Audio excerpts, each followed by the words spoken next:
Nice. This very long, and you've only done live streams. I think that's pretty successful. Yeah. I'm looking at the. Okay. Hi, we're all here. Hi. How are we all doing? Good.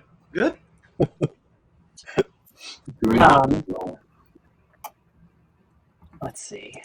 I'm just waiting on it to pull up on YouTube. I don't think it's there yet.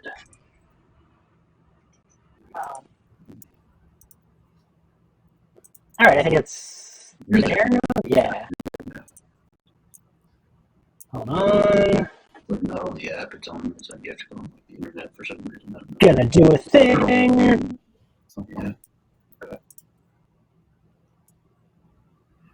I just want to see the chat in case. Yeah. I see what you mean about her face, though. Right? Yeah, Buffy's face is like right there. Probably like hovering above us. Because there's, instead of 4 screens, normally there's 4 screens, and there's 3 this time, so. Okay. I don't think I did a good job of telling people this was happening. But, let's see. Let me tweet the link. Yeah, I'll have to go follow the link because I don't see them.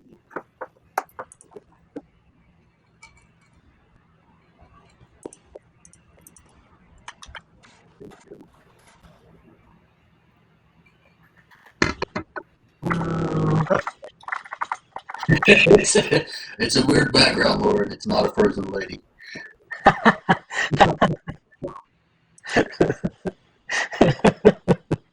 That's Buffy. Yeah, that's Buffy. She's the star of the show.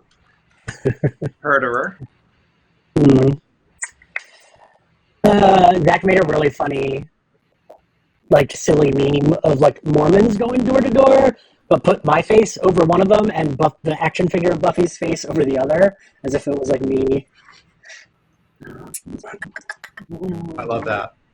I've got Mormons in my building, a rotating cast of Mormon missionaries that live downstairs. Really? Yeah. Are they doing their, what do they call it, mission?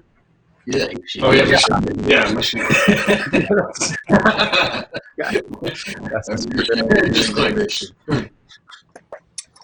David was nice enough one weekend when he went to visit his family, he gave me his apartment.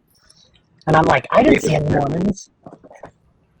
Yeah, they've been there the entire time. It's every 6 months or every year or so they swap out. Never learn their names. Oh, so it's probably the church owns it? The church owns or rents that apartment, yeah. They have not converted me yet, and I have not converted any of them yet. David, did I tell you I had a dream that when I was there that someone accused me of stealing your apartment and that I didn't have any proof that I didn't? I had that dream numerous times when I would stay at my friend Jess's apartment too, because I get anxious about what if someone thinks that I'm doing that? Oh, Ian's anxious about the roll. I what? You look the roll. It's like, officer, that Puerto Rican man is stealing that apartment. I don't think he's supposed to be here. This is Midtown. We kicked the Puerto Ricans out. He's not the normal Puerto Rican that lives there with the huge arms. Who's that? Is he single? He is, actually. Looks like the statue's right next to you. On the live stream, it looks like she's just right there. Yeah, it looks like this. That looks a little creepy, actually. I'm noticing it. Yeah, it looks like she's Wait, how do I... Look, is me petting her hair. I ever tell you that? Did I ever tell you guys that time? Wait, no. Did I ever tell you guys about the time I found a dead body? This is the second live stream I've done with you, but yes, let's go into that story.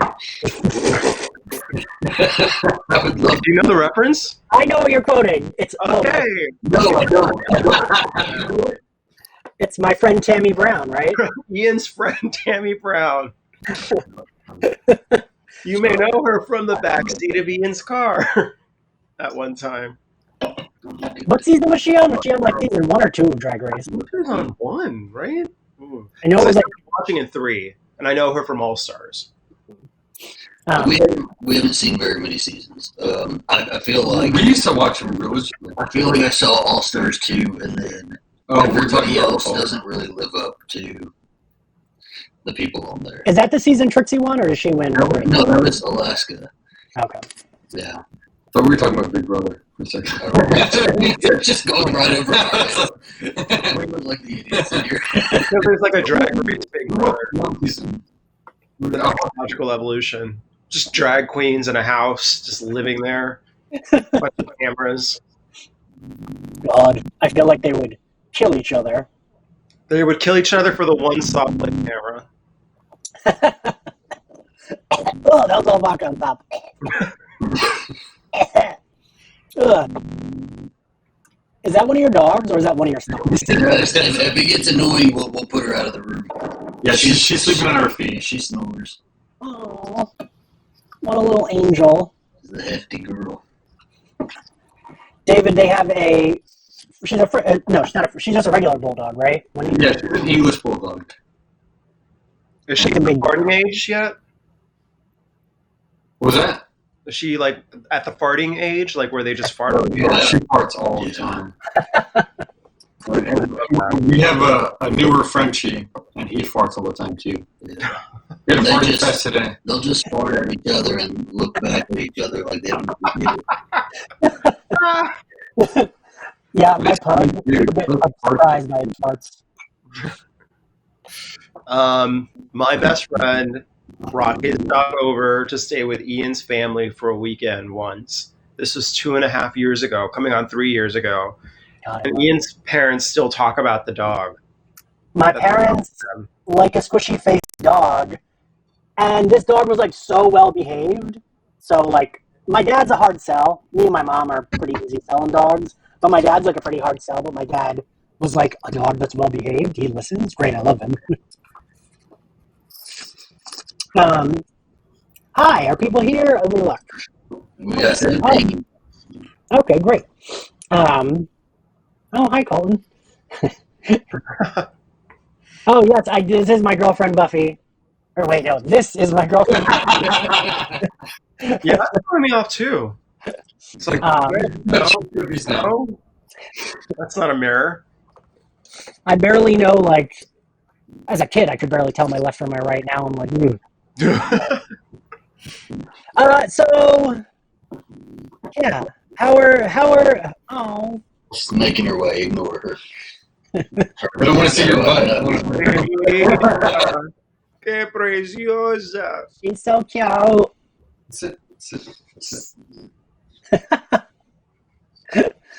Winnie, what do you think about gay rights? She loves the gays. She's all about the gays. She's a gay icon. Should have run more streets on. Could you imagine, like, accidentally adopting a homophobic dog? What did you say, David? Imagine, like, you're a gay man or a gay couple, and you accidentally adopt a homophobic dog. That could be like, I think Bronson was my last one, I'm pretty sure was homophobic. Didn't want with anybody, period. You're like, I think my dog called me an FAG. I'm not sure. I might have heard it. But he directed it towards me.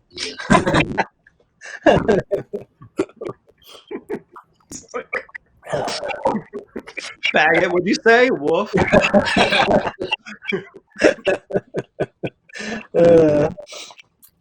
So, wait, where's Brando then? If Winnie's there, He's in his playpen sleeping because we need a break sometimes. Ian, we adults need to drink and have a break.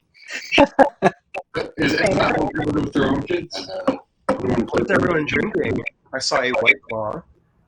Yeah. Well, I was gonna do wine, but every time I do wine nowadays, I kind of drink a little too much. He tries to drink the whole box. Yeah. So the whole box and not the bottle. I'm doing whiskey. ooh, You guys drinking? I'm so glad you asked. This is a 2-ingredient cocktail that's just rum chata and Kahlua. So there's 3 ingredients. oof, that would kill my tummy.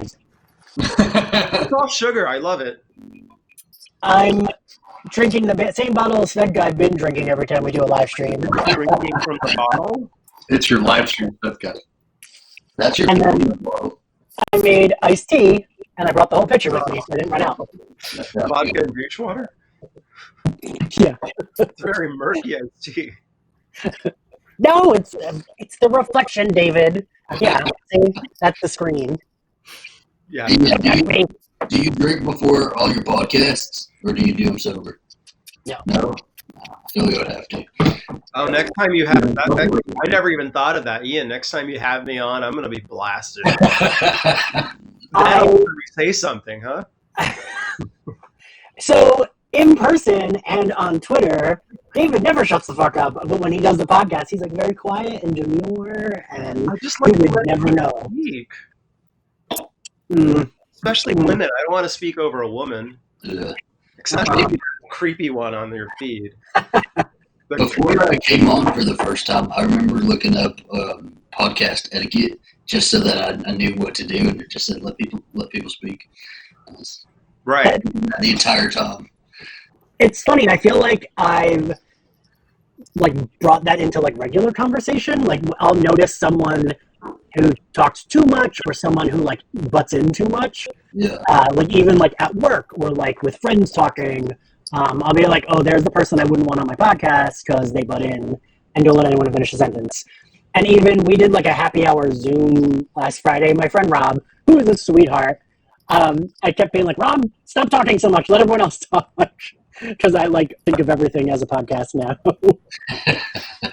Your life is a podcast. Yeah, he was a very good sport about it, though. Do you see pauses in the waveforms as people speak? I know what my I know what that looks like in waveform. I can delete it when I'm editing a podcast without listening to it.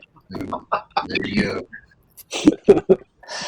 So we are here today. Winnie is our moderator. We are here today to discuss why gay men connect so much with Buffy the Vampire Slayer, which was a Patreon episode Alistair and Zach and I did for the podcast. We figured it could be. But now Buffy's face is distracting me. I keep looking. Don't look at her. She's not listening. She looks like she's just sitting there waiting to kill us. She's like, no, don't connect with me. I might be able to move your screen over her face if it's bothering you. I think if I move it, it'll make me resend it. Will it? Okay. Yeah. Because I had a friend ask, she was like, "Oh, I could come in halfway," and I was like, "Oh, that'll mess it up. I don't know how to do that. Just do the next one."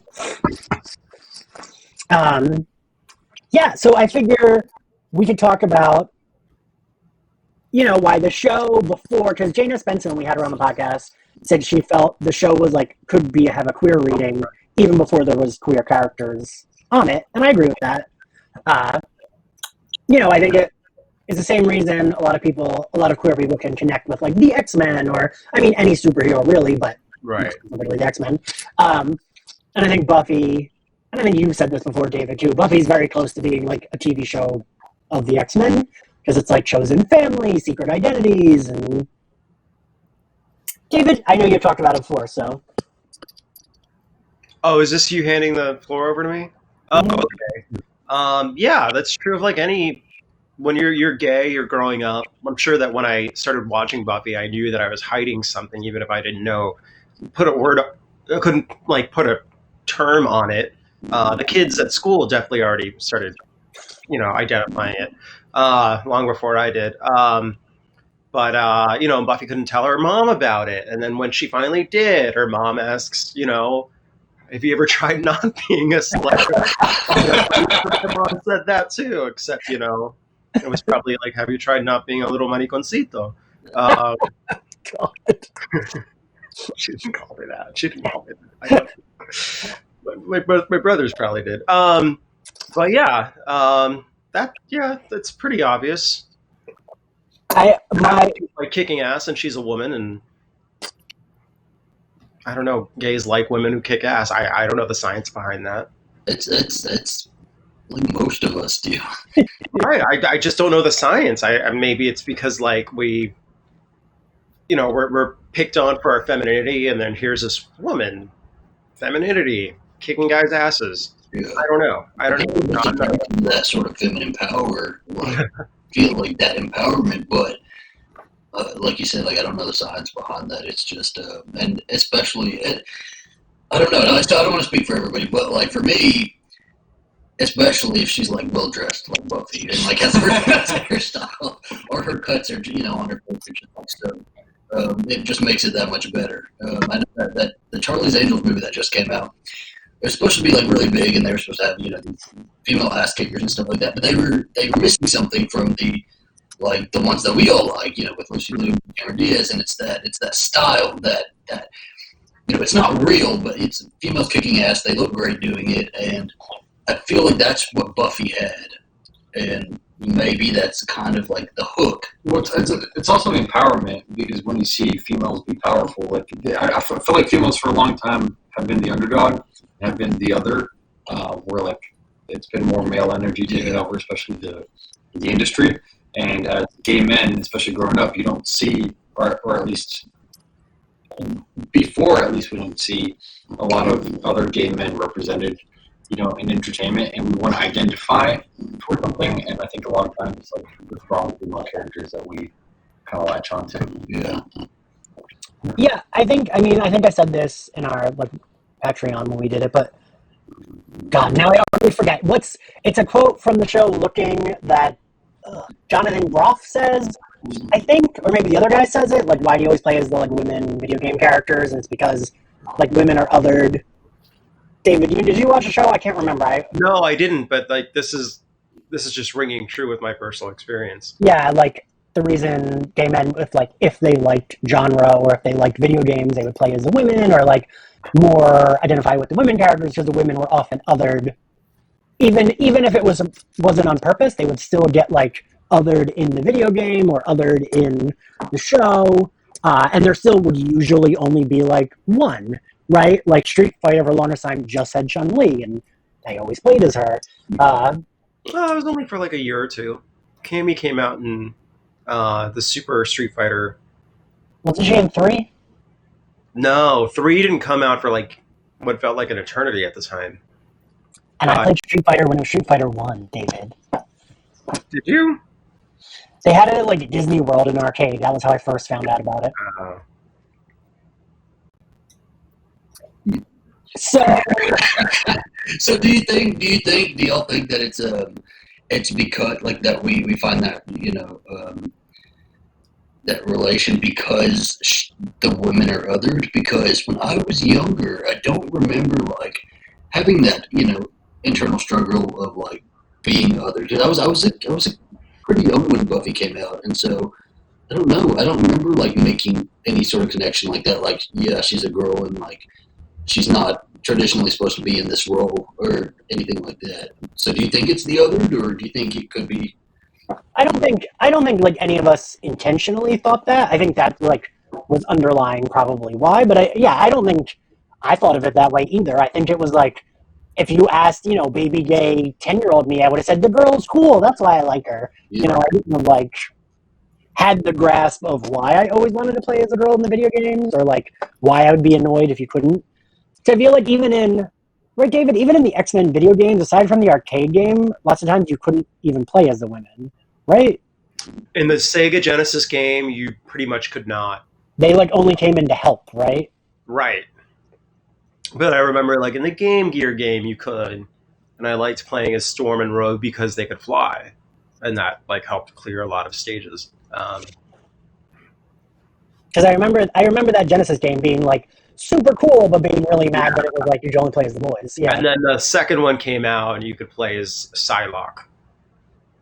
Yes, that one. Wasn't it Children of the Atom? Is that what it was called? Actually, it's funny that you say that because I just got an advertisement on Facebook to buy a shirt that's from that video game. It's all of them in the art from the video game on a shirt, and it just says X-Men. And I was I might want to buy this, but I shouldn't. I don't have a job right now. But Also, Zach, I meant to make this comment. I feel baby Zach was probably very mask for mask gay. Not on purpose, but I was super. And I hate like saying, I was feminine or masculine or anything like that because I really don't. I feel like everybody has a little bit of both to them. Right. And so when I was younger, though, I was definitely more expressive. I was the traditional like femme kid. Like I liked to play with Barbies. I liked playing with the girls more than the boys. And I think that also like when I would pick these female characters that kicked ass, I just thought they were a lot more interesting. Just like I thought the girls were a lot more interesting to play with than the boys were. So I don't know. I don't know. That's. I wish I would have done a little bit more research on the science of that because that's actually really interesting. I haven't thought about it. Well, and someone. Yeah, next time you're not a culture scholar. Yeah. I don't know anything about Buffy though. So Connor in the comments said on a basic level, I think gay men can, at the very least, relate to straight women because it's like, oh, we both are attracted to men, which I'm sure like has something to do with it. And yeah, Matt just said younger gays like relate their femininity to, and I think even if it's like they don't realize that's what it is. That could be it. You know what? I could see that. I could see that. But I also see on the same level because like I felt like as a young gay, I connected more with like females who kicked ass. So I could kind of see the masculinity and femininity in one, and I wanted some place where I could like see that. And there was Buffy who kicked ass, which was more of a masculine trait. Right. But you're also look at doing. I always thought it was so boring watching guys like be the crime fighters and all of that. Like Xena versus Hercules, I would have watched Xena any day over her. And Xena didn't turn out to be like a crazy. Isn't Kevin Sorbo like? I think he's like a terrible person now. Is he? I don't know anything about that. Ian's right. I don't want to tarnish his name in case I'm incorrect. No, you're right. And like Xena's still pretty cool. Lucy Lawless. Yeah. She also pops up in some things sometimes. Still, she was on like Agents of S.H.I.E.L.D. She doesn't have to be in anything else. Everybody will remember her face.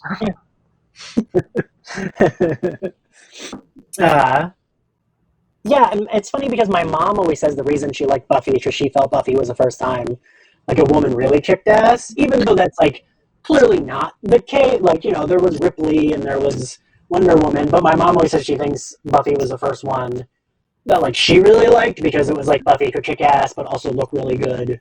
Because she was relatable. She was like Joss Whedon wanted her to be the cheerleader, popular girl, but at the same time, kick ass. And not only that, but like Buffy the Vampire Slayer was a 20+ episode season. Every season except the first one. Right. Yeah. The character of Ripley was in more isolated incidents where you would get a movie every few years, so you had more exposure to Buffy the Vampire Slayer, so you could see her as like a lot of people say, oh well, she was the first, this or that. Well, she really wasn't. She was just the one with like more exposure than the others, I guess. She also came in the age of girl power. She's one of the the ones that went out there with girl power. And I know that when they pitched Trump, they were like, it's Buffy times 3. Like it's 3 kick-ass females instead of 1.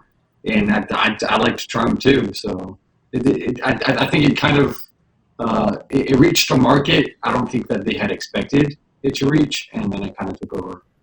Yeah. Did they not start at the same time? My brain, they always started at the same time. No. Trump later. Trump was end of 1998. Because when did Charm end? Charm ended like 2005 or 2006, and it went for 8 seasons. Yeah. The creator did an interview that he did. He talked about Buffy in terms of because he wanted to get a show like that passed, but it wasn't until Buffy was approved for its next season that they could see the flair for having Charm. Yeah, Charm went from 1998 to 2006, so very close. Buffy ended in 2005. Was it? No, 2003. Gotta be 3. 2003. Right. And Angel ended in 2004. Oh, I was like, what the hell is that noise? That's right, you live on a very main street, David. What was that? Oh, what was that? I was like, what was that noise? But you live on a very main street. So Oh, right, yeah, it's 9th Avenue. I'm so sorry, you guys. Where do you live at, David? I live in Hell's Kitchen Okay. We're on Hell's Kitchen. Well, It's my first go in New York City. are you feeling the effects of this quarantine?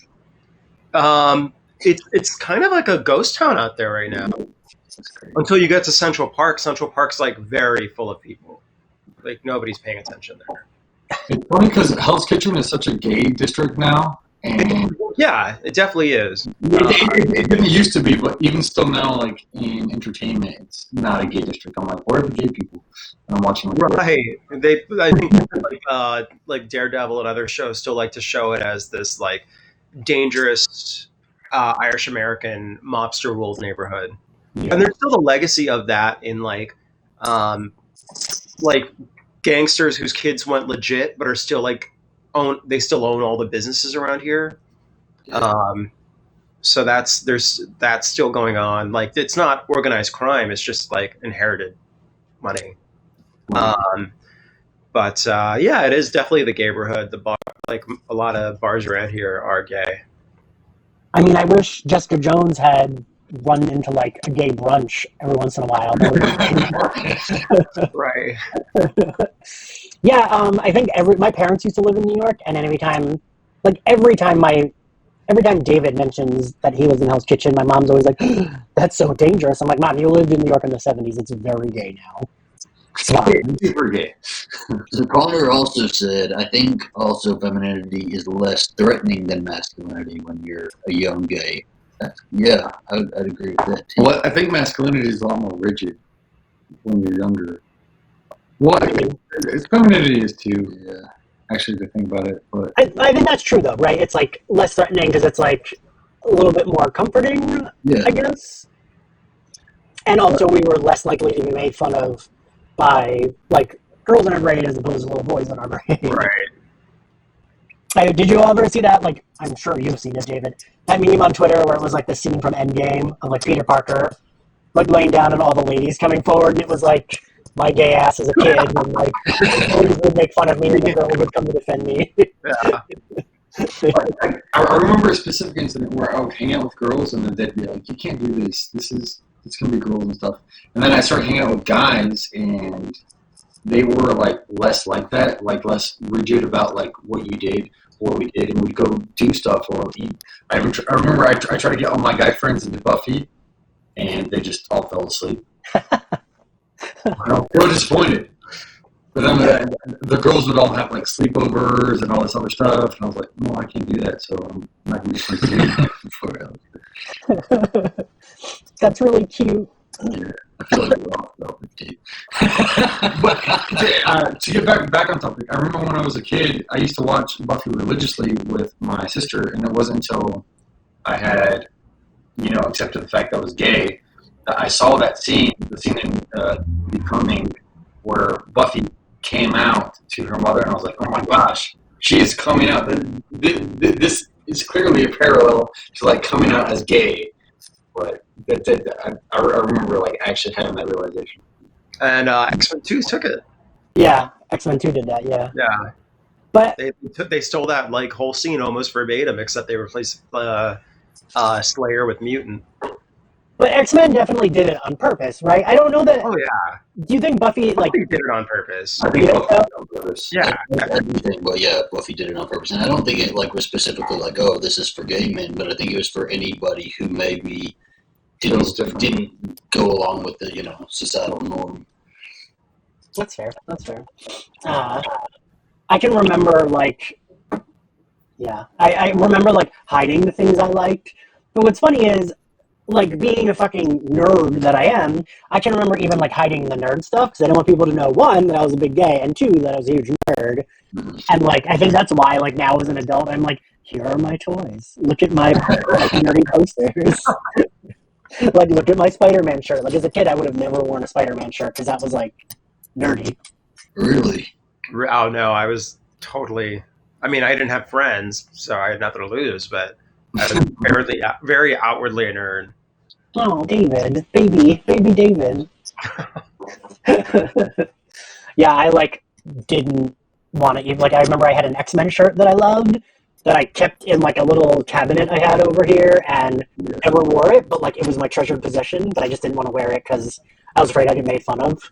So is that a teenager or like a little bit younger? Or Probably like early teens, like maybe like 13. And it's funny to think about that now, where like, especially with Marvel and everything, like everybody wears like superhero stuff nowadays, and it's like it's not as big a deal as it was before, where it was like, oh my gosh, you're such a nerd. Now it's like the norm. And even back then, you couldn't go just anywhere and find like superhero T-shirts, right? Aside from like maybe a Superman-esque shirt, like there wasn't. Like a lot of like the X-Men and Power Ranger or whatever kind of shirts that my mom bought me. She got me at like Walmart or Target. Really? Yeah, they were pretty accessible. I don't know if you remember this because it was a very long time ago. However, the X-Men were huge in the 90s, and they started to like transcend that whole like superheroes and comic books are for nerds things. Because when I was growing up, like all the girls and boys, I remember like watched that show during the height of its popularity, the Fox Kids X-Men show. See, I didn't know anyone I literally didn't know a single person who watched it as a kid. Oh yeah, no, I had a lot of friends. And that's the same as Buffy for me. I didn't know anybody who watched Buffy. As much as I tried to get people into it, like I tried just nobody cared. I knew one girl at school who watched it. Did you? And my sister. Yeah. Well, it's crazy because there were a lot of people out there. There was a lot of people out there keeping it going for 7 seasons. You know, it was popular enough that when it ended at WB, it had to go on to UPN. So where the hell were all those people? Well, I feel like also I didn't know how many people watched. Like, I feel like my only examples of like other people watching Buffy were my mom and my cousin Louisa, and that was it. I didn't know anyone else who watched it, except for like everyone at Entertainment Weekly because I would buy the magazine because like they always mentioned Buffy. Yeah. And I can remember like when it got put on Netflix, like forever ago, that like suddenly everyone was tweeting about Buffy, and I was like, wait. This many people also like Buffy? Like, that was when I learned that, like, you know, approximately, like, 90% of the gays I knew also watched Buffy. I had a feeling that it was popular, even though, like, it wasn't popular with people my age group, because of how well advertised it was on WB and later UPN, and compared to the other shows that they had, and the opportunities that came up for Sarah Michelle because of that show. Like, she became a movie star for a bit. Yeah. In a specific genre, but still. Yeah. I remember irresistible.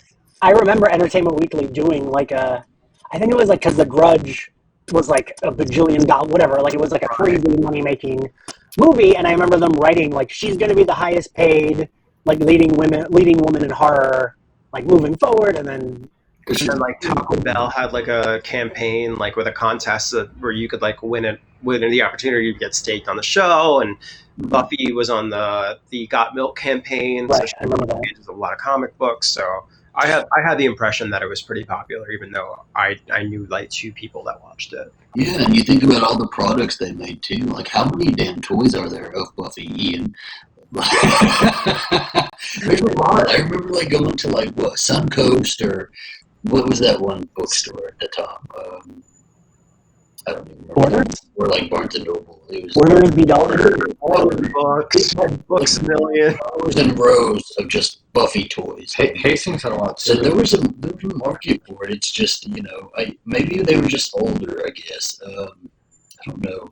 But I mean, it was also other places in like pop culture. I know, like for example, Friends did the Once Buffet, the Vampire Slayer, where it was like a porn thing, and then like you would see it pop up other places like that, more parody.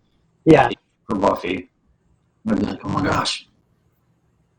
I can remember we had like, I think it was like, was it Showtime that did like PG rated porn? Oh, softcore, yeah. Yeah. All of that. It was like Cinemax and just, you guys stay up till 1 a.m. and you'll find it. I remember there being like a Buffy one, but I couldn't tell you. I just remember it was like, she just like had parody Cinemax softcore porn. Yeah. Oh my god. And I remember watching it Quick Google. and clearly had like no interest in watching like the sex, but I was like, oh cool, she's like having sex with them, okay. The Mad TV skit that like Michelle Trachtenberg was in. No. That was season 6. That must have been season 6. So it was popular up until it was like they would have done it in season 8 if she would have stayed on it. Yeah, I mean, Sarah made the decision, Yeah. the ultimate decision to leave the show. Well, so we talked about the becoming part. That's like one of, I think that, I mean, probably everyone thinks that's one of like the best scenes, right? Yes. What? Ian, where'd you go? Oh, you froze there for a sec. I'm still here. Oh. I hear you guys. No, I see you're moving again. You're all frozen on my screen, but I can hear you. Okay, we're introducing becoming. Okay. So we talked about that. Someone just asked if we all saw The Return. I saw The Return. Did you guys see The Return? Yeah, it's her career just frustrates the hell out of me. Oh, I did see the Not good. It's because I feel like it was her team, and I feel like because she does well in everything she does. She herself does well. Yeah. I'm not saying that the movie was good. I like different story. I like Veronica Decides to Die though is actually pretty good. You were like the only person I know who saw that, Alistair. I actually did want to see that, and then I feel like it never came out anywhere. It was just like video on demand. Yeah, well, it was supposed to come out like in the actual movies, but it never did. Now, I remember waiting for it forever, and then finally looking it up and actually watching it on like a bootleg something, and it was good. It was a Paulo Coelho movie. It was good. Yeah. That was how I was with Southland Tales. I would like look up the IMDb page of that fucking movie like every other week to be like, yes. Have a release date, yes.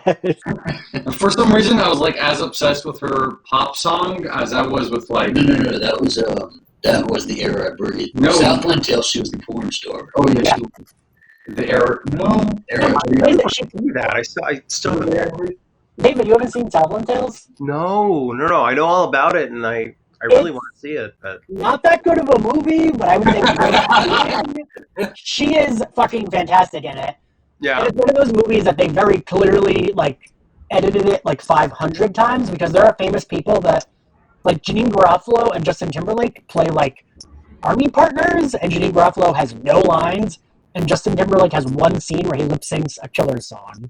Yeah, it's like that's it. You totally sold it. But Yeah. she plays like a Paris Hilton type porn star that becomes like a mega brand named like Krista Kapowski, who like has like a pop star career and has like a lifestyle brand and is like kind of mean. And pop star. Yeah, she is a pop star. I don't remember her being. And she has a little bit of a song on there. I remember looking up and listening to as obsessively as what, a little bit of Alexis. Yeah. Wait, now I'm gonna look it up because I feel like. And then she like finds redemption in brown hair at the end. She gets brown hair. She's all good now. You can't find redemption as a blonde. I do feel like Sarah kind of got stuck after Buffy the role as a blonde. Like if I feel like she felt stuck as a blonde. I don't know if she gets stuck. She wears blonde hair well. Yeah. She does. She wears it real well. But I feel like I don't know. Everybody knew her as a blonde, and I feel like she just stayed as a blonde. Yeah, that's right. It could be an entirely separate live stream. Ian is the career of Sarah Michelle Gellar. You need to. But she wasn't a blonde in Cruel Intentions, right? No, she She wasn't. looks good as a brunette there. I thought so. In The Return, she looked really good at that. What year was that? 7, maybe. That was like at the end of her. It was like one of the weird movies that came out towards the end of her It was movie. like the beginning of like all of her movies that she was doing toppling over. Like I remember watching her at the Pally Fest. Is it Pally Fest? When she was talking about being in Veronica Decides to Die, and she was like the only person who had projects lined up, and everybody else was like didn't really have much to say. And then It's so good. Like you guys need to see it. Yeah, it didn't even come out. And then there was the one about what was the one about? She's like married to a guy, and he has like a brother, and they switch bodies or something like that. Did not watch that. Wait, are you talking about the show? No, it was a movie. I don't know. I know there was Harvard Man, which I remember buying on DVD and never watching. Stupid movie. I never rewatched The Grudge lately. I don't know how well that holds up. Oh, I think it's good. It's good. I think it's not fantastic, but it's good. Yeah. And then her scene in the second one, I thought was pretty good. She brings the level of her movies. It's just she needs to find some better people to work with. But for what was it? Why? I know we just watched Fucked me up. More Good, and I know. Oh, she stole. I know what you did last summer. Oh, she is for sure like, yeah. Okay, we're getting way off subject. Why do gay men love everything that Sarah Michelle? So even before we have any queer characters, we get, that becoming scene. And then we kind of get in season 3. So season 3, Larry comes out. We get our first actually openly gay character on the show. Was that the first openly gay character on primetime or no? Or just on the show? Didn't Dawson's Creek do it first? Wasn't there a gay character? They did it first. Dawson's Creek, mate. And there was a main character too. I guess there were things earlier in the 90s. Yes, wait, because I was going to say, I wrote a whole script for a video for this for a company, and I had to research. 1991 was the first time there was a reoccurring gay, there was a lesbian kiss with 2 characters that then never got addressed again, and then this. Wait, I thought Buffy had the first same-sex kiss on primetime. I thought that too. Emily Nussbaum, when she was on the podcast, was like, "Nope, that's not correct," and I was like, "Oh, it's not." And I looked it up, and she was right. What was it then? What was it? It was a legal drama that had a character and her old friend kiss, and that character was a recurring character, and then they just dropped that storyline. Huh? That was on primetime? Everything I know is a lie. Yeah, I did research for this for a project that actually paid me well, and I had to write a whole script about it. And All in the Family was the first TV show to ever have gay characters, and they kind of misidentified people. There was a drag queen that was identified as transsexual, Right. but there was actual gay characters in it, and Golden Girls. I remember Golden Girls. Whose son was that? It was Blanche's brother, I remember them talking about it too. and Dorothy's best friend from college. Okay, that's the one I remember. Yeah. Because they cut those parts out of my video, and I was very upset because I wanted to end up about the Golden Girls in my video. How did you? Oh, I'm sorry. Good. Well, I was just gonna say that Larry. At first, I was I was a little confused about why he came out, but then it made sense to me, in retrospect, because he was actually and I've heard other gay men say this. He was actually so horrible, toward women that you wouldn't think that he would have a girlfriend, and I thought he did that on purpose so that he didn't have to have that pressure to have a girlfriend. In retrospect. I mean, now it's kind of a trope, but I think back then I don't know that it really was that much of a trope. I don't know. I wouldn't see it as much of a trope back then. But do you think his coming out was supposed to be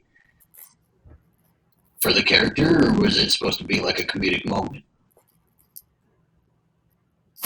Because it's set up kind of funny where he goes up to Xander and it's this really awkward moment where he tells him, and then he You think Xander's gay? Yeah. I'm okay with it because I feel like it is set up for a comedic moment, but I don't think it's handled in a tacky way. I don't know, David. What do you think? There was definitely some comedy in there, timing-based comedy, I guess. But I don't feel as though so many other things that being gay was the punchline. Yeah. Right? I don't think so. The fact that he was gay was not. I'll have to rewatch that. It's been a while since I've seen that part. Also, I know the writers were at the moment playing with who to have be gay in the 4th season, and they were talking about either doing Xander or Willow. I think that they were also exploring that idea with Larry accusing Xander of being gay. Oh, for sure, yeah. You remember that? Yeah. They. That's why there's some. The way Xander gets really nervous can either be stupid straight guy or gay guy hiding that he's gay. I feel it could read as either way. Because Xander gets very nervous about Larry talking about it. And I think that can read either way. Even upon rewatch, it can be read either way. I mean, clearly we know the character straight, so. But, yeah, like, I would have been... I don't know. I often think how the show would be different if Xander had come out. But I love Willow and I love Tara so much that I'm like, but I want it to be that way, right? You would have been safe. Yeah. Magic got to be like the euphemism? No. The metaphor? The metaphor for their lesbianness. So that was a nice moment. You couldn't have gotten that with Xander. Right. Yeah. What would they have gotten with Xander? Because so the reason they did the magic is what I'm guessing is that at the time they had to ease the audience into this homosexual or this lesbian relationship. But like, how would they have even done that with Xander? Because he didn't really have a bunch of metaphors behind him. Right. Yeah, I don't know. I feel like with Xander, it would have had to been like, he's just seen with this guy a lot, and we don't like... Yeah. And that's probably why they decided to go with Willow, because they're like, this is probably easier to write. Yeah. And Xander, it's just going to be awkward, and I think people are going to be less into it. Do you guys remember how, like, I feel like a lot of shows, or even movies, like, have any of you ever seen Party Monster, the movie? Yeah. That's a very gay movie, but there is no kissing in that movie. They're not. When Macaulay Culkin meets, there's a guy he like hooks up with like in a back alley, and it's a famous actor, but I can't remember the actor's name. They get like that 70s show. yes, that Yeah. They get like this close, and then the screen just like pans away, and they don't actually kiss. And I remember back then being like, "What the fuck?" Like none of the main actors who play gay actually like kiss, and I feel like that's what they would have had to do with Xander if he like had come out and had a boyfriend. Yeah. And it would have been very annoying. Like, just give me the fucking lesbian sex as magic metaphor. Yeah. Because at least it's like, all right, I get what you're doing here. Okay. Special effects. Yeah. And they couldn't have done that with... I mean, they had lesbian sex through magic, you know? And that was, like, okay to have, like, on TV. But they couldn't have done that with Xander. You wouldn't have seen Xander in the scene where he's getting sweaty and, like, there's mood lighting. Like, he would have probably had conversations that were, like, bordering on, yes, I'm gay with his significant other, but it wouldn't have been anything like... Yeah. Well, in season 7, he's like, "Gay me up, Willow. Make me gay." Well, I will say Xander reads as the type of straight guy that I would have drunkenly hooked up with at a gay bar in New York if he had... I could see Xander playing around. I don't think he's gay, but I could see him being like... I don't know. I get the feeling like he's one of those straight guys who, like, is totally okay with lesbians and bi women, but, like, guy-on-guy stuff would totally make him, like, Think so? feel uncomfortable and emasculated. I don't know. I feel like...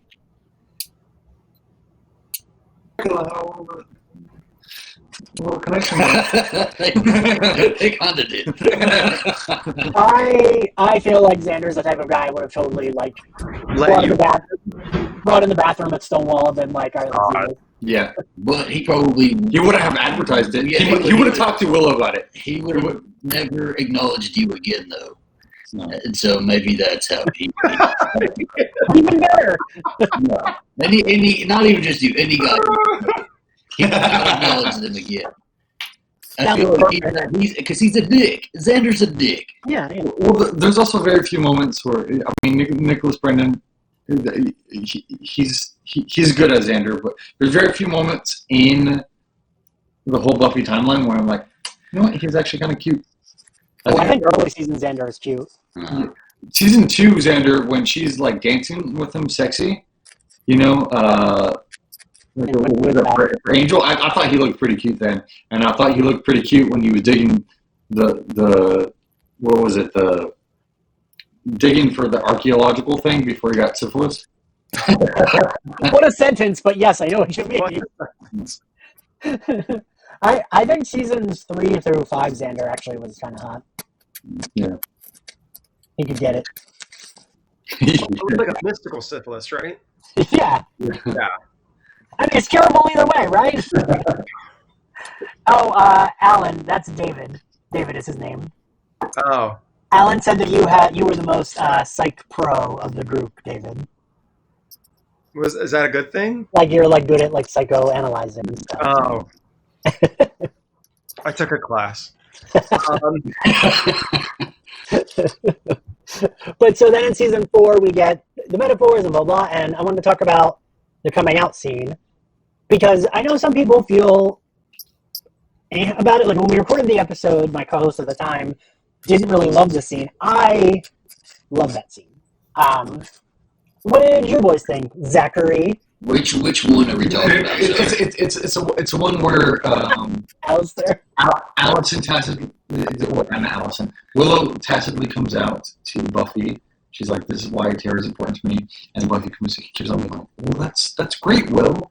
That's fine, Will." And she just keeps saying, "Will," because she's uncomfortable in the moment because she does not expect it.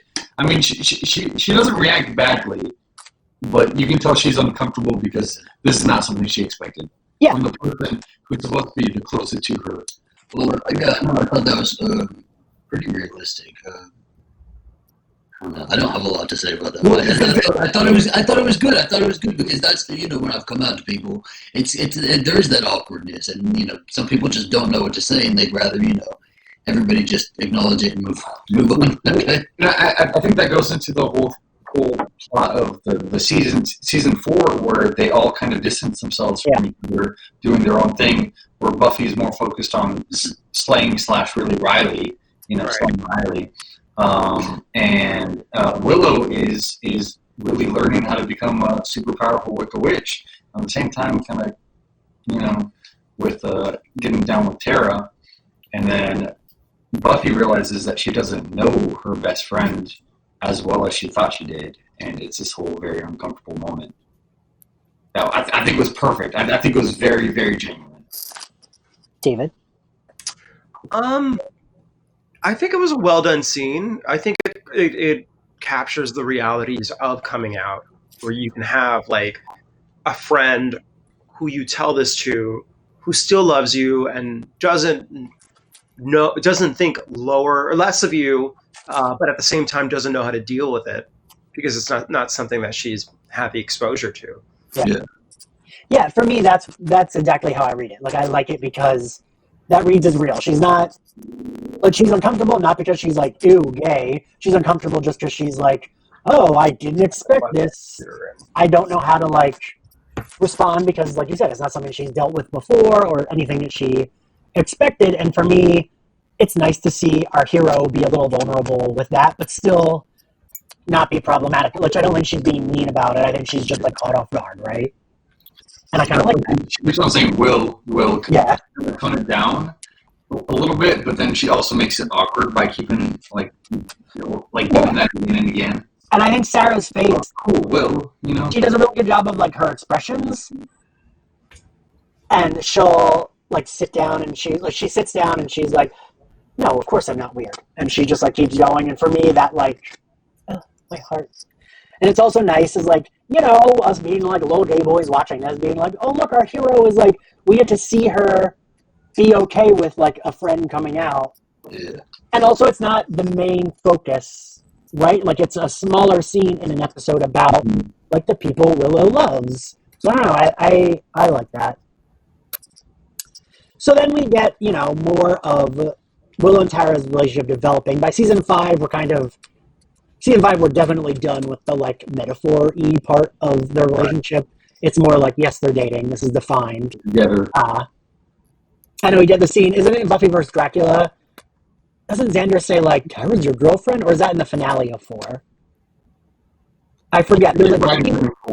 Yes, it's in the Yoko Factor when they're all arguing, and she's like, it's because you have a problem with Tara being my girlfriend. And he's like, no, you're both mad at me. Wait, Tara's... Was that last episode, though? No, second before last. Well, third to last, actually. Was it? Okay. Because it's Yoko Factor, Primeval, and then Restless. Yeah. I remember being very confused. Sidebar. Very confused by that last episode of season 4. I was like, "What is going on here?" Yeah, that was weird. It's one of my favorite episodes. It's funny because Jocelyn was like, "Well, I had to kind of explain Dawn." And I'm just not I intelligent. didn't explain Dawn at all. It did not. Except for the obvious foreshadowing. Well, what is now obvious foreshadowing. Yeah. Before then, you're like, "Cheese guy." There was no. Aaron and Willow were all texting there too. Remember The cheese guy. The cheese guy was like explicit ridiculousness because they wanted it to be. But I remember Tara and Willow were all like trying to be sexy in that one, and then season 5 is where it part of the Tara arc was her being accepted into the Scooby Gang. Yeah. You know. You're right. We should talk about that episode because I think that's a really important episode. In general, it's like, I mean, it would be important if it were a straight couple, even because it's like, oh, they're showing how much they accept this character. But I think it's even like more important because it's like Willow has come out and like they're showing like, oh, we don't know Tara that well, but we love her. Like, because at the beginning of the episodes, I'm saying they don't know what to get her for her birthday, and they're talking about how they don't know her that well. And I kind of like that because then it's like we get those scenes, but then we get the end where they're like, okay, we don't know her that well, but like, fuck you, we accept her. Yeah. Y'all are going to get the fuck out of here, or Buffy's going to kick your ass. Well, even just them saying, we don't really know what to get her or anything like that. Like they're making an effort. They're giving it thought. They're not just kind of like, oh, it's her birthday. I mean, I guess they kind of do that, but it's still, I feel they're still giving her thought, and they're because they love Willow. They love Willow, so whoever's in Willow's life is going to be in their life, and they accept that. But even still, at the end of the day, after Tara completely endangered everybody, they were standing up for her. And let's also mention that this, I feel like, started Amy Adams' career. It's nominee for that book. Yeah. It's also gayer because it started Amy Adams' career. Yes, Right. But she was on Smallville eating like when her jaw unhinged. I forgot she was on Smallville. Was she? I used to binge Smallville versus Buffy compilations on YouTube all the time because I feel like she could kick his ass. There should be like an Amy Adams edition of that. Amy Adams on Buffy versus Amy Adams on Smallville. Really? But Amy Adams on Smallville is going to win because she unhinged her jaw. Like her mouth was like this big. And she like ate like a whole like dead cow or dead deer or something. Is she playing Metallo? No. She was one of the kids in the first, bless you, one of the students or townspeople in the first season that were affected by what they called meteor rocks, which we now know to be kryptonite. I forgot that was the thing, yeah. She made shakes with vegetables that had been irradiated by the kryptonite, and it made her lose weight and also like her metabolism got really fast. When she accidentally hit and struck and killed an animal on the road, she like pulled over and went out to see it, and she like felt bad about it, but then she felt hungry. So her mouth opened up like really, really wide, and she just ate the whole thing. Well, we I need to watch that again because I've only seen the first 3 seasons of Smallville. I was about to say, when we finish this live stream, I'm going to go look for that clip on YouTube. Oh, no, I've shared like the still, or I've shared the still of her mouth like at its widest on Twitter many, many, many, many times.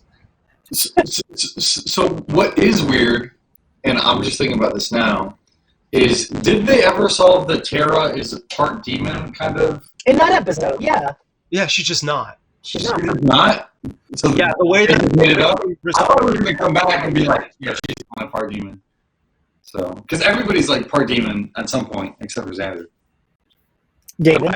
She's supernatural because she's a witch, but she wasn't part demon. The way that they resolved it is that Spike punched her in the face and he recoiled in pain because his chip was activated. So she wasn't a demon, and her family was just using that to control the women in the family. And so they called them out on their bullshit. What was that? I said that's the whole conceit of the episode. No, what did Alice just say? Oh no! I said all I said was that was some weird science too. The Spike chip thing. What did Homie say? What did Homie say? He can't even cut flowers.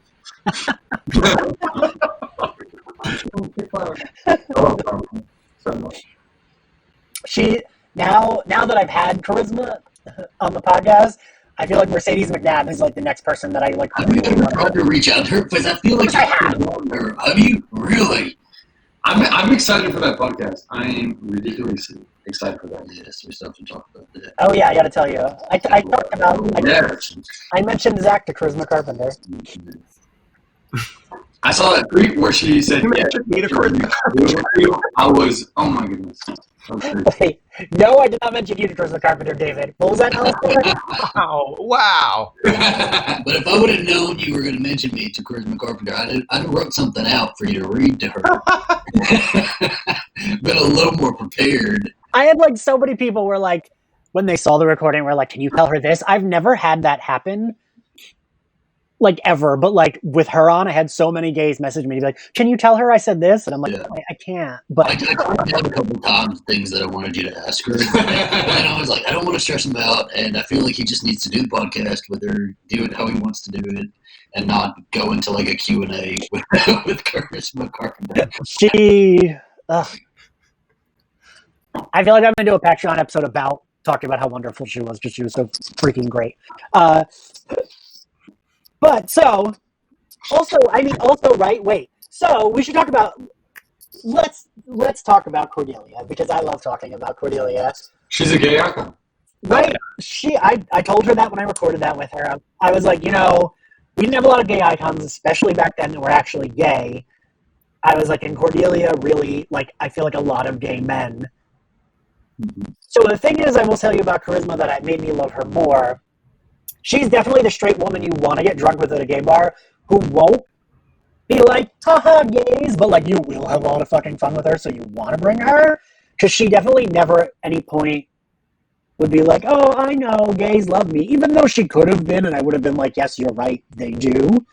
I don't know, she just like never said anything about it. She was just like, oh, thanks. Like I really, like she said Cordelia taught her a lot about growing up and a lot about herself. And I was like, but same, so many gay boys. I hope you screamed it at her like that, Dave. I think like in the middle of her talk, I just went, same girl. And I like yelled it. What's the Cordelia that sticks out in your mind most? What's the image of Cordelia? Cordelia, at the end of Homecoming, the episode my podcast is named after, where Slayerfest 98 comes from, when Buffy gets knocked unconscious and the like redneck vampire's wife gets staked, and they're still thinking she's the other Slayer, and she just like gets up in his face and is like, yeah, I heard you redneck moron, and like does not miss a beat and just like yells at him and raises her eyebrows, and then he runs away, and I'm like, I love you. Just like We're seeing the softer side of Sears. I remember that campaign so too. It should be the campaign. How about you, Alistair? What do you think? Honestly, whenever that first episode, or was it the second episode, where she pulls out her phone. Yeah. Well, everybody I've ever met right now. That's it. Because that was her organically. That was her before she had to go through whatever she was going through. Before she became a higher being, which she totally deserved, even though they cut that out of season 4. Anyways, I'm ranting. How about you, Zach? Well, the Wish and the blue dress. Yeah. Okay. That's anytime I hear Cordelia's name, that's the image that comes into my mind. All right, fair. See, why Cordelia specifically is a gay icon is kind of easy for me to answer, since I noticed you said that, Ian, right? That she is a gay icon. I think you guys agree. Like she had the confidence that like society just never let us have. She had the interests that society never let us prioritize, and she had the wit that we wish we had, since that was like how we were trying to deal with things, I would imagine. Yeah. Or at least I'm projecting. I think like childhood adversity led to a lot of cynicism, and she had that kind of wit, like, and it just came so easily for her. But at the end, and also at the end of the day, she was really a good person. Blah, blah. Yeah. No, and she felt like I don't even know. Her story arc was just amazing. She just felt like a protective person. Like anytime she was faced with like a right and wrong decision, she made it based off of a right and wrong decision, and like who she was going to defend and stuff like that. And so I always thought, even if like she had been dealing with like Willow, she would have been the first one to tell everybody, calm down. Like this is Willow's girlfriend. She'd have planned the birthday party or something. I don't know. All right. I know. If that show were written now, Cordelia Chase would have had like a gaggle of gay men, like killing her. I mean, right? And that would have been realistic because, like, yeah. And I want to admit that I've used the "What's your childhood trauma" before, and She said that, right? She said it in recording. No, in recording, she was saying how her son gets annoyed when she's being extra. She's like, my son is always 2 steps away from saying, "What is your childhood trauma?" Did you ask her if her kids watch it? I don't know if I did, but the fact that she just casually said, "What is your childhood trauma?" and I was like, "Oh my god, I just heard Cordelia Chase say it out loud." She was the perfect gay icon that like was organic. She wasn't molded into that. She just already was. Right. Yeah. What's funny is that she actually tried out for Buffy. Yeah. And Sarah tried out for Cordelia. Wait, so I asked her about that in recording, and the funny thing she said was, but she said it before I could even ask her. I was like, "Oh, you read for Buffy, right?" And she was like, "Okay, but let me get one thing straight here. Every woman my age read for the part of Buffy. Everyone living in LA who wanted to be an actor read for the part of Buffy." She said that like everyone wanted that part because it was like billed as like there weren't a lot of like strong women that like did fighting, right? Yeah. Especially back then. And she said like everyone read for Buffy. And they liked her so much, they asked her to read for Cordelia right there.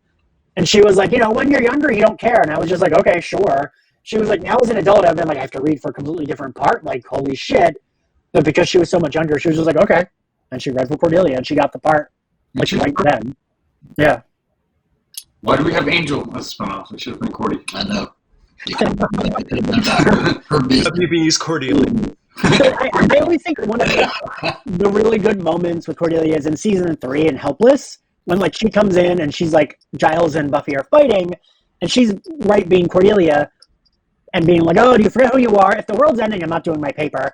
And then Buffy's like, which is like the mood for all of us, right? If the world's ending, I'm not going to bother. But It's me right now. yeah, but then Buffy's like, "Cordelia, can you drive me home?" And Cordelia's just like, "Oh, of course." Like Cordelia doesn't she sees that Buffy's like upset about something. She doesn't know what, but she like immediately changes her tone and is like, "Okay, we're not joking. Buffy's serious. I'm going to tell her, of course I'll drive her home." And there's not like, I don't know. For me, that's like a really good Cordelia moment to show like, oh, like she has like a sharp wit, but like she of course will help. I mean, and that's not even the only moment. There's just tons of them that just, she's the one character that wasn't explicitly made to be one way or the other. She just kind of grew organically. Whereas, like, who's a character that felt kind of forced their like character arc? I don't know. Maybe even Spike. I mean, I love Spike, but I think, you know what? That'd be perfect. I think so. Because he was explicitly a villain, right? It was like, Or when they brought him on He was also explicitly forced too. When they brought him on permanently, they brought him on with the intention of he's going to be part of the Scooby Gang. right? Yeah. How do we make him part of the Scooby Gang? How do we make him? Wait, they had that in mind even in season 2? No, Oh yeah. Yes. So even though, and I do love Spike, I would say that probably would be more of like a force because they had to have him there. So yeah, so we do get other queer characters on the show eventually. Poor Tara gets murdered, which I will say. Fridged. So I always defended it as not being that just because it was back then, but Because it was back then. because like it wasn't really like a trope as much. I don't know. Okay. Well, What was true? Of like killing the gay I'm trying character, to think of like fridging. because it's like fridging is especially bad for lesbians, right? Like, That's what I told you earlier. Zach, you're like, I told you. Because I was telling him about it. I was like, I'll let you finish, and then I'll go into my whole spiel. right. It seems like more so for for lesbian relationships than for heterosexual relationships, that there has to be some sort of major trauma up to and including like one of the pair dying. I just don't know if that started before or after that. Yeah. What? I understand that, but at the same time, like I'm thinking, like if they would have killed Anya, what would have Xander done? If they would have killed like anybody else but Tara, like you wouldn't have had that Willow epic badness moment. Like Willow wouldn't have gone apeshit for anybody else but Tara. Yeah. Well, Probably Buffy. the showrunner Maybe Buffy. Yeah. She already died. You had to like defend themselves after that, because a lot of people did say that they were killing off of the gay characters for a reason, and so I think I saw this in a documentary somewhere. So if I'm wrong, I'm wrong. But and then they had to continue Willow being a lesbian, because like otherwise it would have been, you know, confirming that they did just want to kill off the lesbian romance. Right. But you know, I've heard about that. We were talking about that earlier, and he hadn't heard that. But I don't know. I don't feel like that's what they were specifically doing. Well, so I recorded an episode that hasn't been come out yet, but it's going to come out in April, called I don't even know what the title is, because I don't ever give titles, and I'm terrible with titles, but I'll figure it out. Something about like the women of the Buffyverse. And we actually talked about it, and I did say that I had it be all women, and I was more like in the background. I did tell them that, and they kind of like explained to me why I'm wrong, and which is they like sold me on it. I was like, I don't know, in a show where everyone dies, I have trouble being like, you can't kill.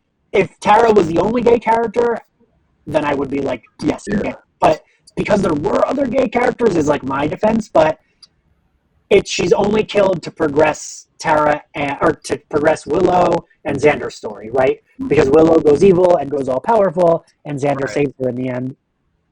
And they gave it to me as like, that's like when it comes down to it, that's like the description of fridging is it progresses the plot and it has no other purpose like than like progressing these characters' arcs, and it does progress a straight man's arc.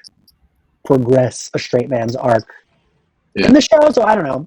I mean, of course, I don't love it because I'm sad and I cry about it. No, I think it was such a bullshit decision. It could have been somebody else. It should have been Xander. It could have been Xander. It could have been. No, it can't be Xander. Electrocuting people. She could have been like the yellow crayon. Shut up.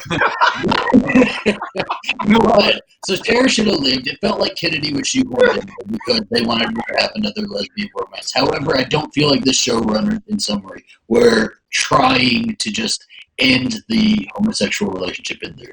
I do think, however, that they forced. I'm sorry, but I think they forced Kennedy on her to kind of reaffirm her as a gay character. Yeah. Where before, like, I think she had a legitimate infatuation for Xander, like all of her high school career. She had a legitimate, relationship with Oz. And yes, I think that she may be mostly lesbian, but I think they kind of cut out her bisexual. I think she was bi or queerness. I think she was character. Because she definitely would have stayed with Oz. If Oz hadn't left her, she would have stayed. She was in it. Well, David, I'll let you go first in rebuttal, but I do have a. They definitely foreshadowed her being gay, like the show loved to do. Like, you know, a season prior to her relationship ending with Oz. I think that there would have been a lot of there could have been a lot of tension. I don't want to erase her by, even though she keeps calling herself gay and lesbian after coming out as queer. I think there could have been a lot of tension and a lot of incontentment. Is that a word? Discontentment. Discontention. I had like contention. A lot of alcohol. There could have been like she could have been like unhappy with the fact that she was with a man if she was starting to have like queer feelings and never had the opportunity. I could see that as being a reason why they would ultimately break up. So I do know that is a very popular accepted theory that she would have been bi or queer, especially if it were written now. And for me, I'm okay. Of course, I'm not like, no, she can't be. Like, I would have been perfectly fine if that were the case. I think also we have to take consideration like the time, like the era. Even having a character say that they're gay was a big, huge deal, right? So like we were making baby steps, and the fact that this show wanted to do that was a big deal. I will say, as someone who used to date women and even has slept with women, I'm a very big gay, and I identify as a gay. And like Willow was young enough where I can accept that she had feelings, but her and Oz, while I love Oz, and Oz is my forever Buffy crush, I don't know that they were ever anything more than like cute together. I don't know that I felt like a romance tension or Right. I don't know. And so I can buy that like a person says like, oh, but I did love them when they were like 17. And be like, no, I love that person, but like come out of the closet and be like, no, I'm fully gay. Because she was so young. That's why I'm like, yeah, I buy that. Even if they did have sex, even if, she was heartbroken when he left, she would have been what, like still 18, maybe 19 when he left. So that's like where I can buy that, even though they had a sexual relationship, even though they said I love you, that when she came out, she was like, no, I'm gay. Yeah.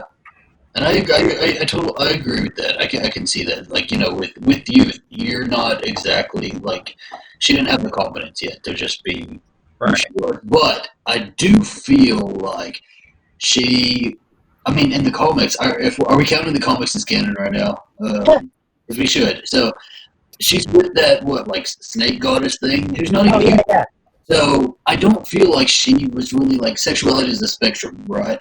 I don't feel like she was anywhere really specific on the spectrum where she could have gone anywhere on the spectrum. Yeah, it came down to what she. Yeah, it really just came down to what she said she was, and I guess that towards the end of the show, she was, very on board with she was a lesbian, correct? But if they did like a revival and she was with a guy, I could accept it. I wouldn't like it, but I could accept it because that's how I do feel like her sexuality is more fluid. I think at the end of the day, she was probably comfortable identifying, because a lot of people find a lot of comfort in identity. Right. Even if, like, I would say, like, I'm sometimes attracted to a woman. Yeah. I find comfort in saying that I'm a gay man. Like it grounds me as who I am. And I think that might have been the same thing for Willow, but I want to go back to the foreshadowing because now that I'm like remembering it, they foreshadowed a possibility of Xander being gay next season with Larry and the whole interactions that they had. And they also did the same thing with Willow when she had the evil Willow, who the evil Willow was a little bit. She wasn't a lesbian, but she was definitely. She was fluid. She was fluid. Yeah. And it was probably because I think that sometimes when you're a vampire, you're probably a more honest version of vampires are all in, right? So they're just which means that Angelus and Spike. Angelus and Spike had a little thing. They had a little thing together. But that's canon, yeah. That is canon. But Angel was always like, oh, I'm so hurt and everything. But then when you're Angelus, you're kind of you're a dick. I'm sorry, but he's better than one. You're so cute. You're like, I'm sorry I called this like murderous villain a dick, but I'm sorry. You're like, he's killing you here. You're kind of mean. Work on that. So I mean, she as evil Willow, she is very fluid. Yeah, which kind of translates into everything that we're talking about. So, what do we all? So then there's Andrew. We gotta talk about Andrew. I like Andrew. I know that he gets like a villain redemption arc, but I don't know. I feel like so many, like in X-Men, how many times they take Mystique and Sabretooth and Magneto back?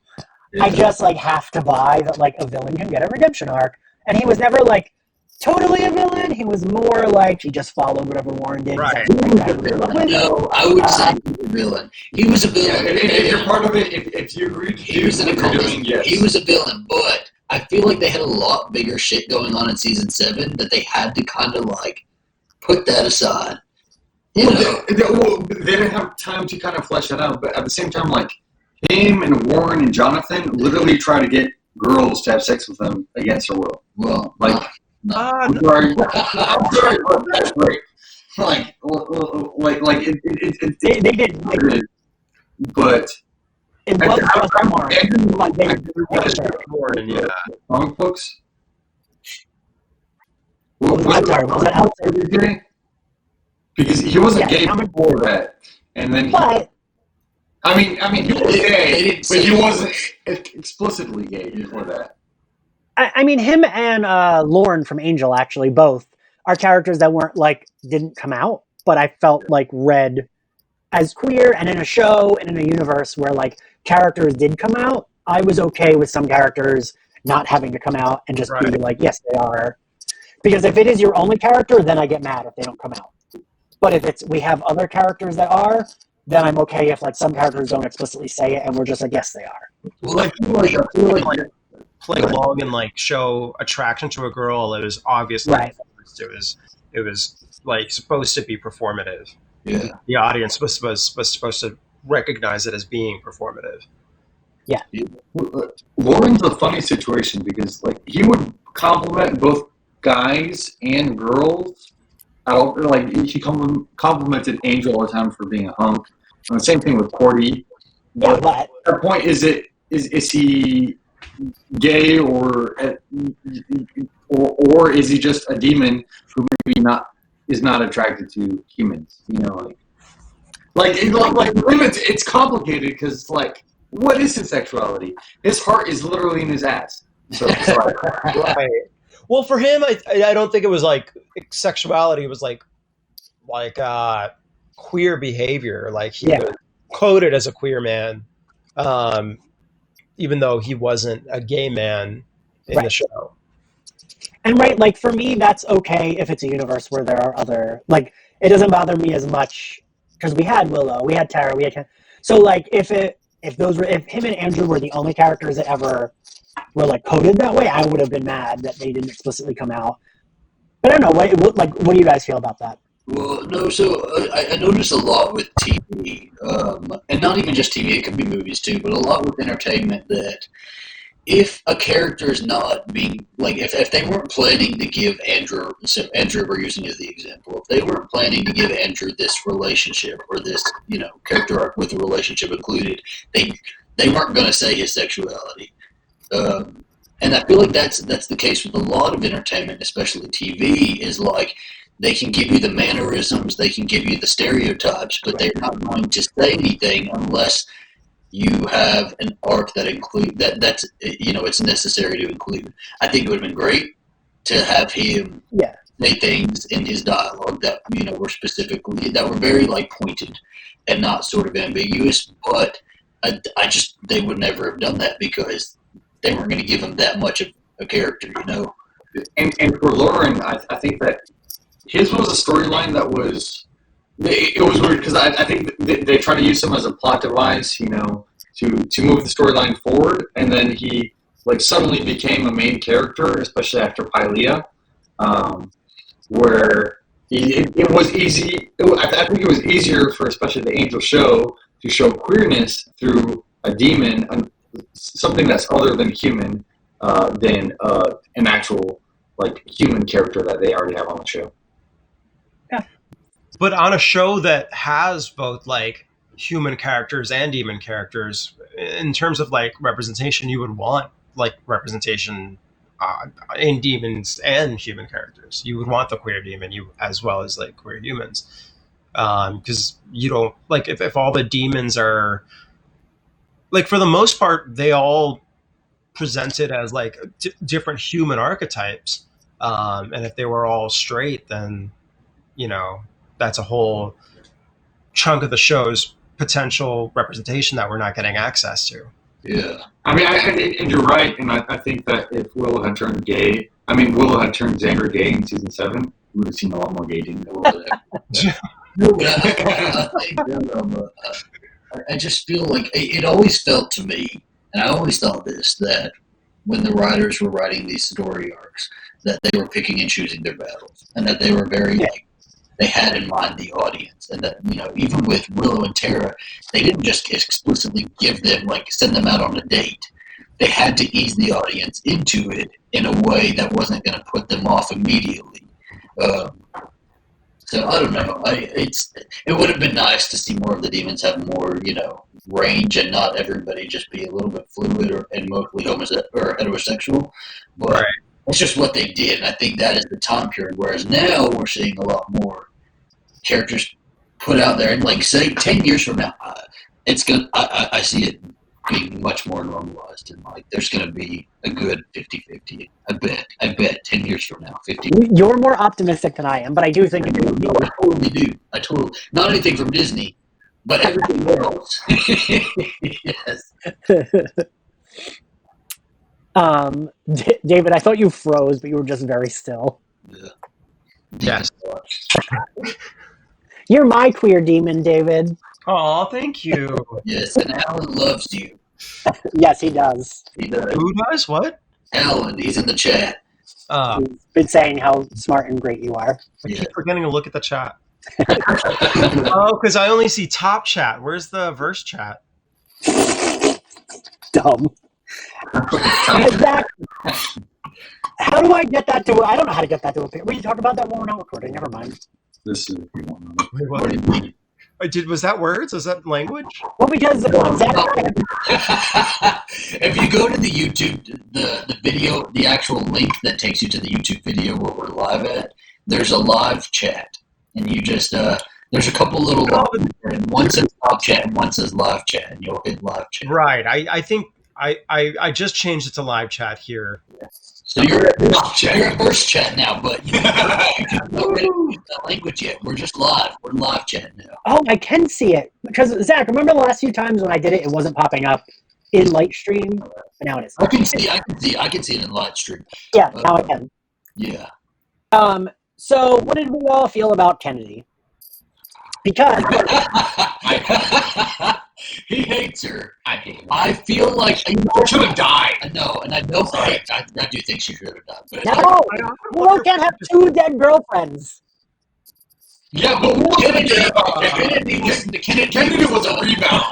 Kennedy was a rebound. She was, and they would not have made it past, you know, the motel after. And they didn't make it past. After Sunnydale went into the ground, they would have had like a month or two together, and they wouldn't have been together. They were not soulmates. Yeah, It's okay. like Buffy and her boyfriend. She doesn't really have a soulmate. I feel like Willow's soulmate was Tara, and Kennedy was like the friend with benefits. You know? They were living under the same house. They were both queer. Yeah. Why not? Listen, It was a vagina tackle. Who amongst us? as Garrett just did in the chat, she was a smart choice for Willow while the world was ending. I agree with that. Yes. I think Kennedy was this hot, confident top that was willing to be like, yeah, let's fuck. The end of the world is coming. She's on top chat. She is. And like, okay, sure. So Willow had this like hot piece of ass to like fuck for the end of the world. Nothing Yes. wrong with that. But we have to admit that, yes, Kennedy is a queer lesbian character. That's great for her. But you can be a queer lesbian character and also be annoying as fuck. Right. I think she was. Here's my theory. It might be unpopular. I think we were supposed to not like her. I think her personality was written to be intentionally grating. I agree with that. No, I do, because I think the writers didn't want to take away from the Willow Tara romance, but they also wanted to continue on Willow's story because they knew that, you know, her just not having a relationship for the rest of the season was erasing her queerness. Yeah. So she had to have something, but I agree that like while the end of the world is you know, the world is coming to an end. Willow's had all this stuff happen to her. She's gone through hell pretty much. She's caused a lot of hell, and maybe she just wanted some rough sex. Right? Maybe. Sex with the Slayer is great. But Kennedy should not have touched the science. He just doesn't like Kennedy, everybody. He doesn't like Kennedy. I don't like Kennedy. I have no love for Kennedy. I know. She's maybe in the comic book she's like entrepreneurial, and he's like, well, I'm a super strong woman. I really like her in the comics. I have some contacts. Let me make this an enterprise. That I had respect for. Zach and I have not finished the comics yet. Oh yeah. Oh, this is like in season 7. So. Yeah, it's pretty early on. Yeah. But we have finished the Buffy /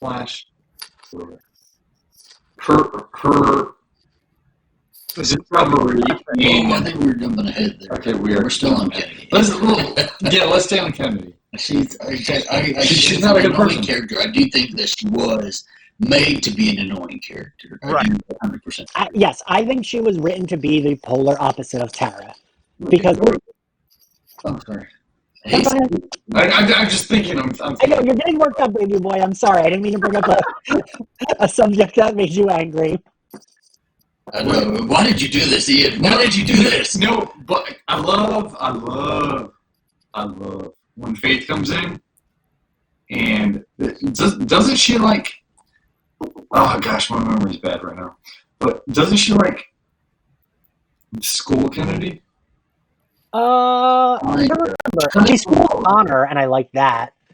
Oh yeah.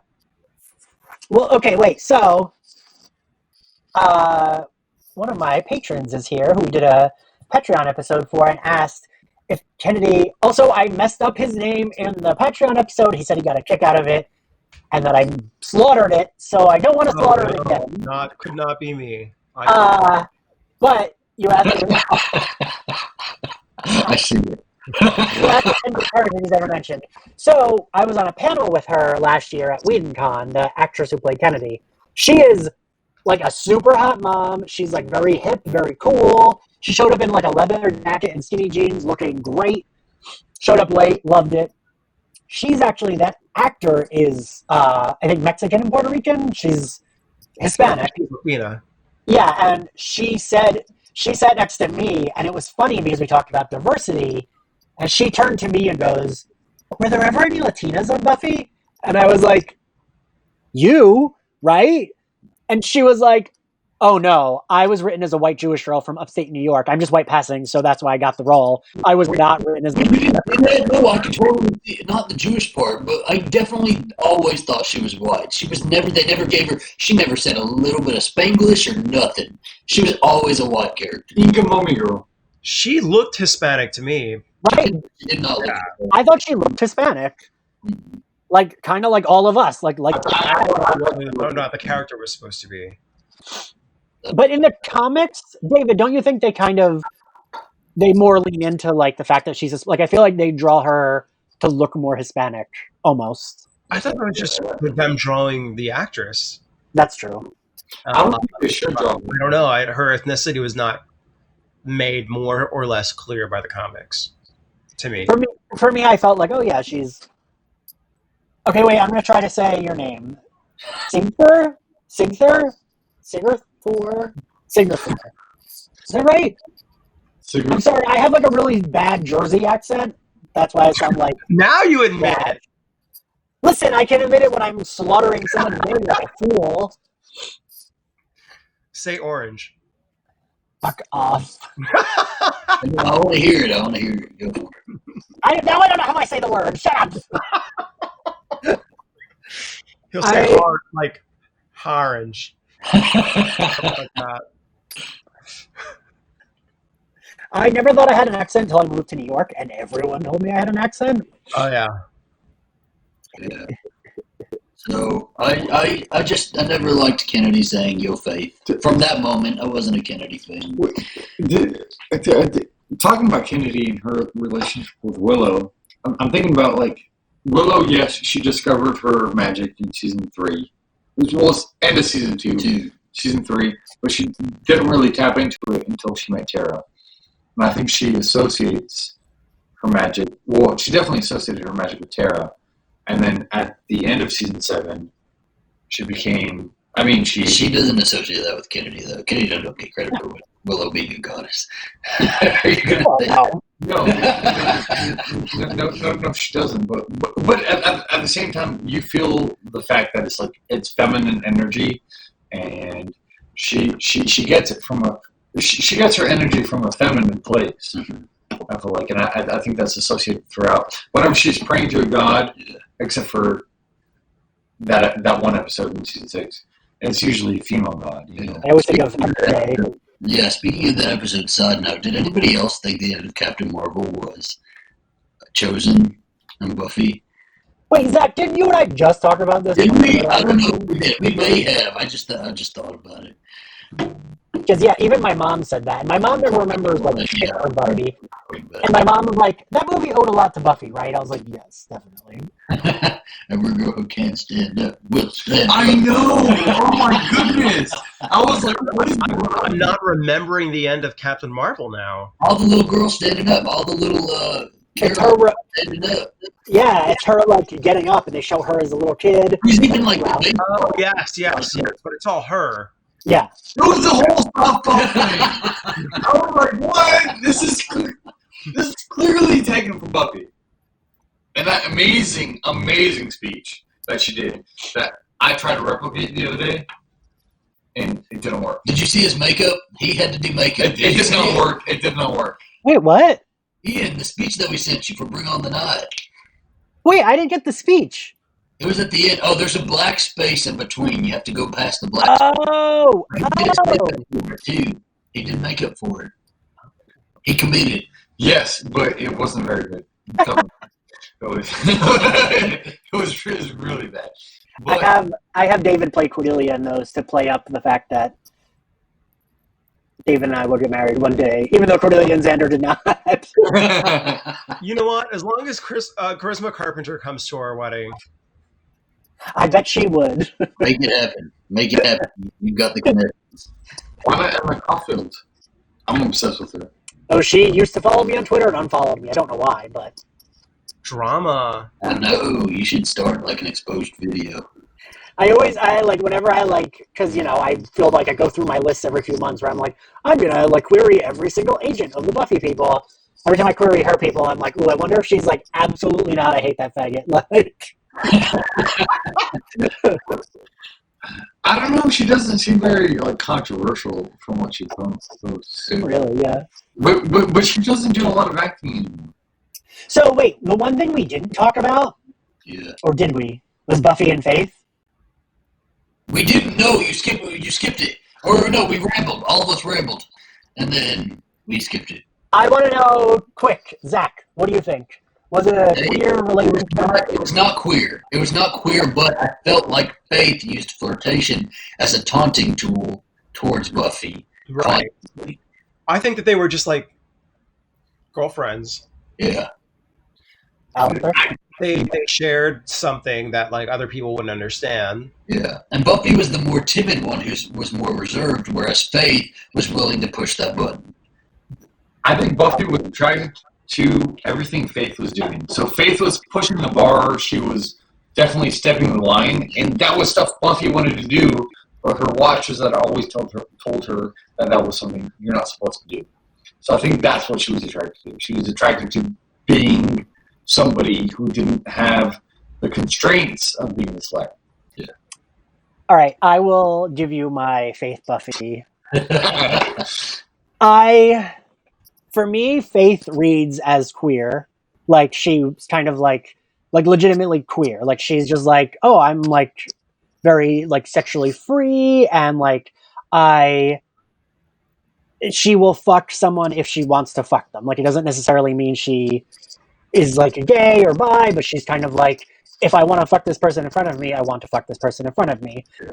And I think their relationship, and I am going to project for a minute here, felt like very queer person with a straight person, and the straight person's having a lot of fun with that queer person, so the queer person reads it as, oh, we're both attracted to each other, we're gonna fuck. And I think Faith, that's why she got so jealous. For me, the way Faith hated Buffy was all jealousy. And I think it was I was in love with you and you loved Angel more kind of jealousy is how I always read it. And I always read it as like Buffy's a straight girl who's like, "Ooh, I'm gonna have fun with my gays, but I'm not gonna like do anything gay." And Faith was the one that was like, "No, I want us to fuck. Like, I have feelings for you." And that's why she was like, when she killed that guy, she's like, "You don't get it. I don't care." Because she's like, "Get the fuck away from me. Like, you don't feel the same way about me that I feel about you." So she pushed her away. And that's why. I don't know if I don't agree with that. I do think that Faith was more. I could see Faith being more fluid in that way, where if she wants to fuck you, she's gonna fuck you. It doesn't really matter. That's feel great. But I mean, no, It's like that. But like, I don't think that I didn't ever read it that she was jealous of anybody Buffy was with, and that because she was in love with Buffy. I don't think that. I think that if any woman, if it was going to be any woman that Faith would have hooked up with, it would have been Kennedy, and they would have fucked the house down. But I don't see her as ever having those sort of feelings for Buffy. But she was very jealous of Buffy. She was jealous of Buffy's friendship. Yes. She was jealous of Buffy's her watcher and her watcher's loyalty, and she was also jealous of Buffy's prowess. Well, it was her love. Buffy was. I'm sorry, Faith. I love you. But Buffy was the vampire slayer, Yeah. and Faith was always second, and she couldn't take the fact that she was second. Yeah, I buy that. All right, gentlemen. Anything else you guys want to touch upon? Wait. Alistair, I can tell you do. He does. He wants to go have a lesbian relationship in the comics. Okay, yeah. David and I are well versed in the comics. I thought it just for me it just didn't feel organic to what Buffy would have done, and then they kind of like took the character and threw her away, where it was like more of a like, oh, let's just do this quick storyline and just throw this character away. What do you guys think? David? No, it was pretty shitty. It was poorly thought out. It was just probably like poorly thought out fan service, maybe, because since so many people probably wanted Buffy to be queer. But yeah, no. I have a question because I have a bad memory, especially with the comics. They only had sex once. Rebecca Dawn had a tail. She did, but they only had sex once, right? It was just that one time. I only I remember. don't remember the Yeah, I remember. it was at one time, and then I remember Buffy having a dream of having sex with Spike and Angel at the same time. Well, it was an Who hasn't? ongoing conflict, though. I think it just they only really had intimacy once. But And then Buffy was like, "Shoo, lesbian girl, I don't want you around me." am I the only one here who has had relations with a straight identifying male? Because I feel like that reads very true to me. Like, oh yeah, I sucked your dick. Yeah. I have. Like, well, right, Zach? Doesn't that feel like real? Like, okay, like we slept together, and then they're like, like they were into it at the moment, and then Yeah, my relationship with then no, because never mind. I take myself out of that because I've never had like a one night stand with somebody who identified as straight. I had like an ongoing like relationship with somebody identifying that way. So I take myself out of that. okay, well, I haven't had a one night stand, but it's been like someone where it's like, oh, we hooked up, but then it's like then we're friends and it's fine. Yeah. No, I guess there's two straight guys that I've hooked up with. One of them was a friend of mine, and he wasn't weird about it, but like the other guy, I'm pretty sure he's actually gay and trying to live his life as a straight man. And after we hooked up, he stopped talking to me.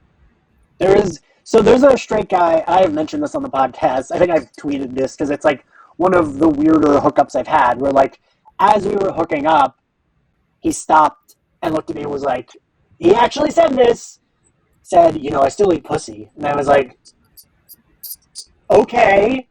And now I see that. Yeah, David, that was I was just like, okay, like, Take out. What do you want me to do for you? You want some sushi? yeah, like, what do you want me to do with this information? Okay, great. And that guy's Me too.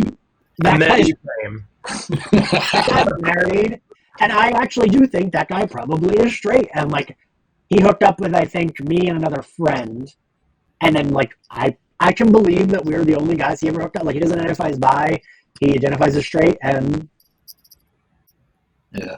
yeah, I think the guys that are more willing to just do it and move on are those ways, but like the guys who are like they do it and then they still linger on it, or then maybe they shun you, or maybe they whatever they do.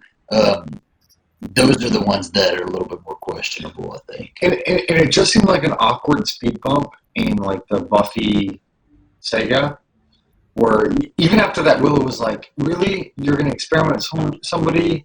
And it was that girl, not me. Like, it was like, that's. I don't think she thought like That was weird to me. That was very. you wouldn't feel that way What? if you had a hot straight best friend that was like legitimately hot, that like you never even thought they were like questioning or anything, and then they like slept with, they like experimented with someone else. You wouldn't feel like maybe a little jealous? No, I have a husband. Shut the fuck up. A little butthurt, maybe. A little butthurt. Like a little bit, right? Like a little bit. Yeah. Not even like saying that you would want to. It's just like, oh, you didn't think about me, like And like, David. What? Do you think what about you? Well, I mean, if your straight best friend like experiments with somebody, you know, depending on how long you've known them, it's probably just not going to be you, just because you know you have that kind of friendship. Am I ruining this? I don't know. You're. no. I don't think you are. I get it. So with somebody maybe a little bit less attached, it might be a little bit easier for that person versus if you're seeing them quite often. Am I the problem here? I'm probably the problem here, aren't I? We know the guy too well. You're a problem in every room, virtual or Oh. otherwise. You know his girlfriend. You might tell. I don't know.